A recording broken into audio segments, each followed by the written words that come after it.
ele passa por uma experiência muito forte, que é o câncer da esposa. Então a Tammy Peterson, ele é muito próximo da esposa, e ela passa por um câncer, e o médico chega para ela e fala que não tem o que fazer, que ela vai falecer. E aí o Jordan Peterson, ele começa a tomar remédios para ansiedade. No caso, ele começa a tomar um ansiolítico, e ele tem, na tirada do remédio, uma reação adversa muito grande. Então é um remédio até de uso comum, só que a tira, ele tem um efeito adverso muito esquisito, e ele começa a ter uma série de problemas, né? Então ele vai alternando entre uma espécie de episódios depressivos, episódios... Até bem severos, inclusive. Né? Bem severos. E aí ele vai se tratar, eles fazem um tratamento de choque ali com ele vai lá para o leste europeu e entra numas coisas loucas ali no leste europeu, tal. Ele some praticamente. Então imagina, você tem uma figura extremamente notória que desaparece.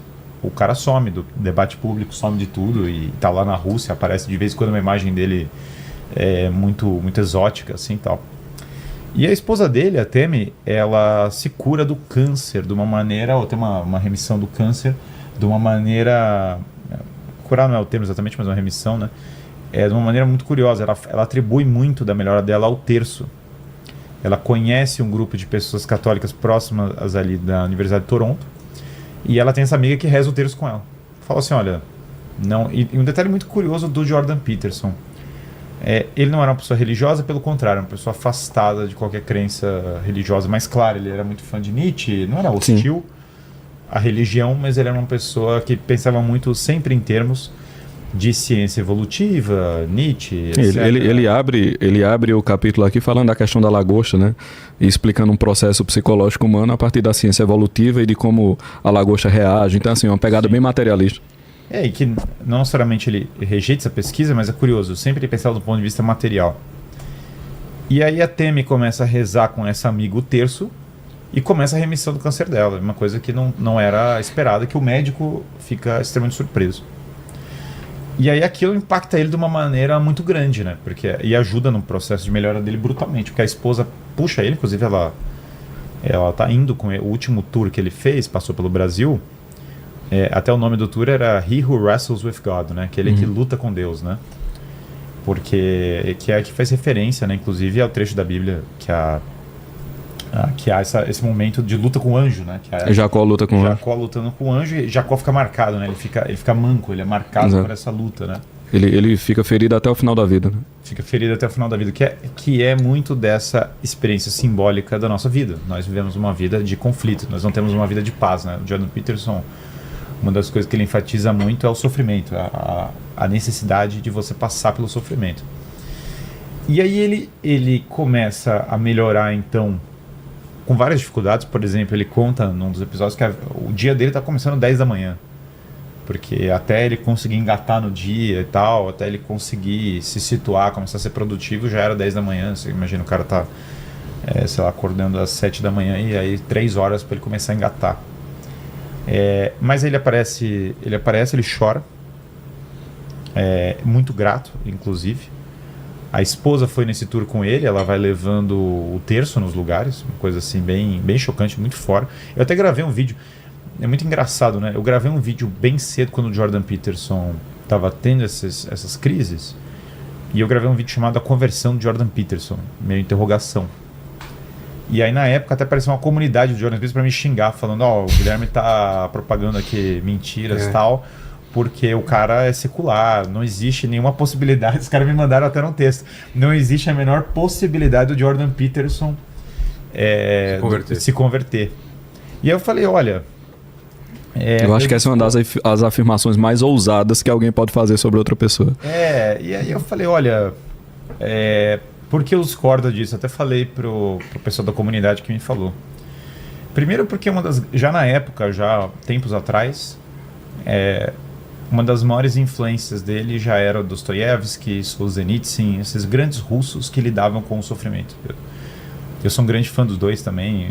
Dostoiévski mesmo ajudou na minha conversão. Eu lembro que quando eu me convenci que Deus existia, um dos livros que eu estava lendo era Os Irmãos Karamazov, que é um dos livros favoritos dele. E tinha esse trecho, não é o mesmo trecho que chamou a atenção dele, mas na época, que é o Collier, um menino socialista que tá para morrer. E aí o Dmitri, que é um dos irmãos, ele joga um dinheiro e vaza, né? Fala, tá aqui, ó, resolvido. E aí, beleza, né? Jogou um dinheiro e foi embora, entendeu? E aí aparece o Alyosha, e o Alyosha tá no pé da cama com ele. E aí o Collier meio que pergunta assim, por que você tá fazendo aqui? E ele fala, olha, eu tô aqui porque eu acredito na imortalidade da sua alma, acredito que você tem uma alma. Eu lembro que aquilo mexeu muito comigo, eu fiquei, caramba, será que eu tenho uma alma, né? Será que existe isso? Será que eu tenho uma alma? E Dostoiévski mesmo passou por uma conversão muito grande depois que ele foi preso. Dostoiévski tem... daria para traçar várias semelhanças até sobre a vida de Dostoiévski e de Jordan Peterson. Dostoiévski foi injustamente preso, no caso, fizeram uma execução simulada dele, botaram um saco na cabeça dele, fingiram que iam matar ele. E na prisão a única coisa que ele tinha para ler era a Bíblia, né? E aí o Dostoiévski passa por essa transformação gigantesca na vida dele, de socialista revolucionário por uma fase nihilista de ódio contra toda a realidade, para depois conversão cristã. E o próprio Solzhenitsyn, o Gulag, ele tem um momento ali que ele encara o Gulag, como o Solzhenitsyn vai parar no Gulag, e ele tem uma experiência que ele fala que é quase sacramental no Gulag, que ele acha o grude do Gulag uma experiência divina. Ele fala, só de olhar o grude, que era uma coisa terrível, eu comecei a entender o que era estar em comunhão com Cristo, porque eu passava fome o tempo todo. E aí eu entendi a importância que aquela conexão acontecia, a importância de manter a serenidade do espírito quando as coisas ao seu redor estão todas destruídas, né? Então, claro, tanto na história do Dostoiévski quanto na história de Solzhenitsyn, você vê a ideologia, mas você vê o espírito cristão como uma resposta a essa ideologia materialista que quer controlar todos os aspectos da vida humana. E não só, a manifestação do sofrimento como uma espécie de tesoura que rasga certos véus, assim você vê a realidade de maneira mais clara. Isso é muito, muito interessante. Inclusive, tem um corte bem famoso de Jordan Peterson dizendo assim que como é que você vive a vida bem? Você encontra a maior cruz que você consegue carregar, você carrega. Alguns atribuem a isso uma certa glamorização do sofrimento, né? Até isso é uma acusação muito comum contra o cristianismo, mas isso é tolice.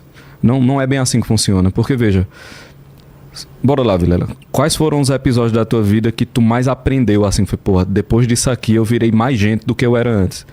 Certamente não foram as viagens, não foi um dia de férias muito agradável, não foi nada disso. Muito provavelmente foram aquelas, inclusive as coisas que ninguém sabe. Ainda tem essa, né? Não é que foi um sofrimento público, foi aquele sofrimento escondido ali que ninguém sabe. Porque quando acontece sofrimento, acontece o seguinte, você começa a notar que você não detém o controle de certas coisas, que a realidade ela é de um modo que você não consegue alterar em certo sentido, que a sua vontade ela não é divina, né? Que você não é capaz de construir e alterar certas realidades e que você tem que se submeter e se transformar. É aquele lance, né? Quando eu não sou capaz de alterar a realidade, significa dizer que eu tenho a obrigação de me alterar diante da realidade. Quer dizer, tudo aquilo que eu não posso modificar foi construído para que eu me modifique. Essa é a consciência vital da maturidade, né? E isso só é dado pelo sofrimento. Porque as experiências de glória e de regozijo, elas dão a impressão de onipotência. Só a experiência do sofrimento que dá a impressão real de humildade. E a humildade é essa medida da realidade, e a humildade, inclusive, é uma medida de inteligência. Os verdadeiros inteligentes, eles tendem a ser mais humildes, né? As pessoas que realizaram alguma coisa, elas tendem a ser mais humildes. Então, não é o sofrimento pelo masoquismo, até pela vaidade de sofrer, né? A grande glória de um... Não, a questão não é essa, não. É que a experiência do sofrimento, ela revela muito de quem você de fato é e de como as coisas se dão. E da sua posição diante das coisas.